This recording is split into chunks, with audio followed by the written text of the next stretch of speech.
Il porto ovviamente è un luogo estremamente energivoro e quindi tutto quello che stiamo ascoltando in questi mesi sull'energia, sulla transizione energetica ed ecologica ci interessa e siamo partiti oramai da tempo. Due considerazioni di scenario.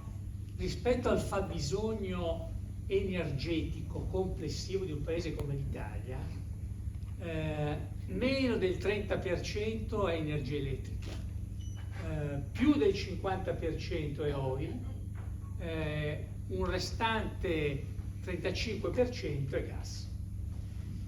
Pensare che noi in termini molto accelerati convertiamo la componente oil and gas con energia elettrica è semplicemente impossibile. Quindi un primo punto fermo è che questa transizione la dobbiamo governare sia in termini di tempistica sia in termini di costi sostenibili. Il secondo dato è che comunque l'energia elettrica è molto più efficiente delle altre due forme di energia. Con queste due considerazioni in mente, cos'è che stiamo cercando di fare, di spingere al massimo nei nostri scavi? Il primo punto è elettrificare il più possibile o comunque passare ad energie alternative dalle energie alimentate da combustibili fossili, le attività che abbiamo in porto. Genova e Savona sono i due scali italiani che hanno finora elettrificato di più alcuni bacini di carenaggio, i rimorchiatori navali, il terminal di Pra. Partiamo con i lavori a inizio del 2023 del polo passeggeri sia a Savona che a Genova. Quindi in termini di passiamo a una forma più efficiente, elettrifichiamo, siamo certamente a buon punto. Stiamo sperimentando l'idrogeno verde per la mobilità in porto.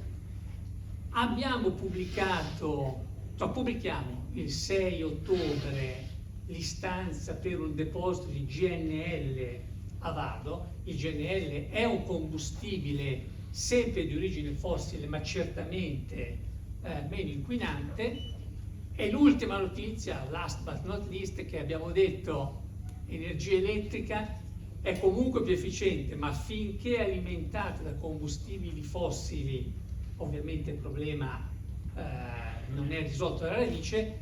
Abbiamo chiesto finanziamenti sul PNRR, il Porto Genova Savona dovrebbero avere 35 milioni complessivi.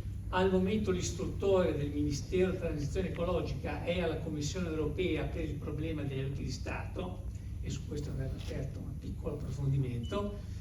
All'interno di queste richieste di 35 milioni di euro noi abbiamo previsto un cospicuo intervento di installazione di pannelli solari, le smart grid, per poter finanziare la maggior parte delle nostre attività appunto non da combustibili fossili ma da fonti rinnovabili. Può essere sorprendente, ma effettivamente noi abbiamo una grande quantità di superfici idonee per poter installare pannelli solari, pur in una Liguria dove gli spazi sono sempre combattuti, ma noi abbiamo nel nostro piano energetico una parte non irrilevante. Savona pensa di potersi completamente alimentare attraverso energia solare.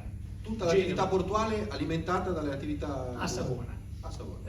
Vado un po' più complicato, Genova che ha ovviamente una quantità di cantieri, industrie e attività commerciali, non può essere tutto, però sono superfici assolutamente significative. Quindi, ma guarda, io qui vedo tutte persone super addette ai lavori, come li vedono in platea. È difficile veramente oramai oggi lavorare alle volte con buon senso, perché è esattamente come l'hai detta, ma non per colpa, cioè perché poi anche là in Europa fanno quello che i regolamenti oramai prevedono. Però se tu immagini che noi siamo partiti con questo recovery plan, che da noi è diventato PNRR, e stiamo vedendo una quantità di passaggi, chiamiamoli burocratici. Io non è che voglio sminuire di volta in volta, no? Una volta è la tariffa che deve essere trovata, un'altra volta è il passaggio di Stato, un'altra volta è il rispetto di tutte le norme sul procurement. Però praticamente stai dicendo che quello che l'Europa con la sinistra ti mette come target emergenziale, con la destra è contraddetto dalle procedure. Incredibile però. Beh, ma oramai io veramente vedo in sala solo operatori, non credo che sia proprio più uno scoop, però è un po' triste che a livello di Stati membri e di Europa non si riesca ad avere questa consapevolezza, no?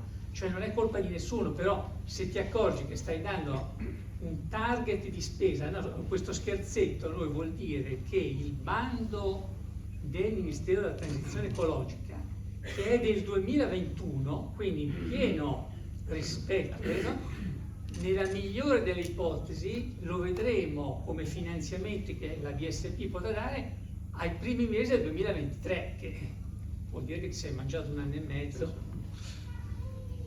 L'agricoltura occupazionale è una grande preoccupazione se la guardiamo in una scala di competizione internazionale. Anche tu hai fatto viaggi in Oriente, li abbiamo fatti qui un po' tutti. L'impatto dell'automazione, della digitalizzazione, delle nuove tecnologie sull'operatività portuale è estremamente significativo.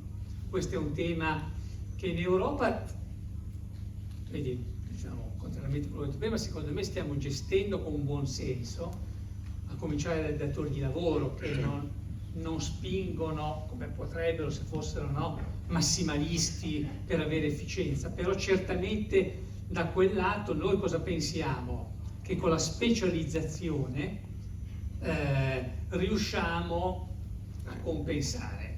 Io ho qualche dubbio che riusciamo a mantenere i saldi occupazionali. Diverso è il discorso ambientale della transizione, perché quella in realtà è una condizione abilitante per avere un porto competitivo, cioè se noi non ci muoviamo sulla frontiera della transizione ecologica ed energetica, semplicemente avremo meno navi, faremo meno attività, quindi quello è molto più competitivo, anche dal punto di vista occupazionale.